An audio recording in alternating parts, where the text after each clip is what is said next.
Already మా ఆర్థిక మంత్రి బట్టి విక్రమార్క గారు నేను 18,000 కోట్ల రూపాయలు వ్యవసాయ శాఖ ఖాతాలో వేసినాం. అక్కడి నుంచి ప్రతి రైతుకు పంపించండి. మిగతా 12,000 కోట్ల రూపాయలు కూడా 2 లక్షల పైన ఉన్న వాళ్ళను మీరు 2 లక్షల పైన ఉన్న ఏదైతే బకాయిందో బ్యాంకు కట్టండి. మిగిలిన 2 లక్షల రూపాయలు మేము కడతామని చెప్పినాం.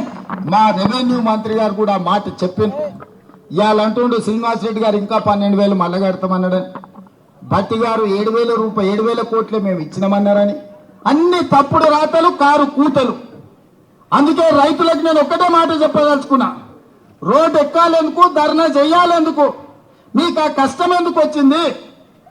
6 నెలల లోపల 31,000 కోట్ల రూపాయలతోటి 2 లక్షల వరకు రైతులకు రుణమాఫీ చేస్తామని 15 ఆగస్టు లోపల చేస్తామని మాట ఇచ్చిన మేము 18,000 కోట్ల రూపాయలు చెల్లించడం, బ్యాంకులలో నగదు అందుబాటులో పెట్టినాం. మిగతావి కూడా మాఫీ చేస్తామన్నాం. ఈ సన్నాసులను నమ్ముకొని రోడ్ల మీద తిరిగితే ఆయాసమే వస్తుంది. మీకు ఏదైనా సమస్య ఉంటే కలెక్టర్లను కలవండి, వ్యవసాయ శాఖ అధికారులను కలవండి.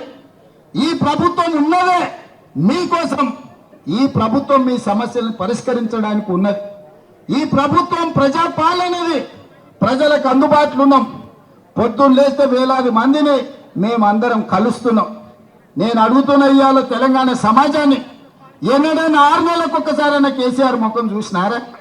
ఫామ్ హౌస్ లో బోర్లో వండుకునేటోడు ఇవాళ రోజుకు 18 గంటలు నేను మా మంత్రులు గ్రామాలు తిరుగుతూనే ఉన్నాం కదా, వచ్చిన వాళ్ళనల్లా కలుస్తూనే ఉన్నాం కదా, మీ సమస్యలు వింటూనే ఉన్నాం కదా, మీ సమస్యలు పరిష్కరిస్తూనే ఉన్నాం కదా.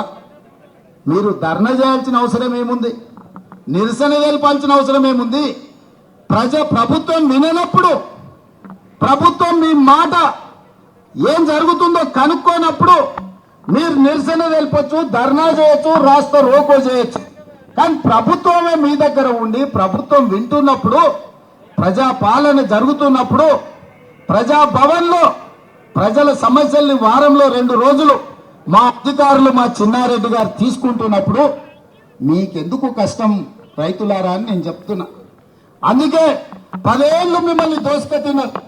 కాకులాక గద్దలాక మీ రక్త మాంసాలను పీల్చి పిప్పి వేసిన ఈ సన్నాసులు మళ్ళీ ముసుగులో దొంగలు ముసుగేసుకొని ఇవాళ మళ్ళా మీ దగ్గరకు వచ్చి మభ్య పెట్టాలని చూస్తారు. ఈ దోపిడీ దొంగలే కదా ఈ 10 ఏళ్ళు మిమ్మల్ని దోసుకున్నది.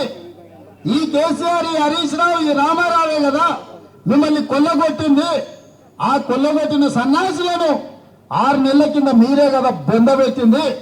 మరి ఆ బొందబెట్టిన వాళ్ళను మళ్ళా గ్రామాలకు ఎట్లా రాణిస్తుండ్రు మీరు ఒక్కసారి ఆలోచన చేయమని రైతులకు విజ్ఞప్తి చేస్తున్నా. మాయ చెయ్యాలని, మిమ్మల్ని మోసం చెయ్యాలన్నదే వాళ్ళ ఆలోచన. 10 ఏళ్ళలో వాళ్ళు ఇచ్చింది ఎంత, 10 నెలల్లో మేము ఇచ్చింది ఎంత?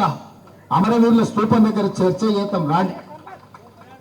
రాజీనామా చేయాల్సి వస్తుందని తాటి చెట్టు లెక్క పెరిగిండు కానీ ఆయన పారిపోయి వాళ్ళ కొత్త మాటలు చెప్తాడు.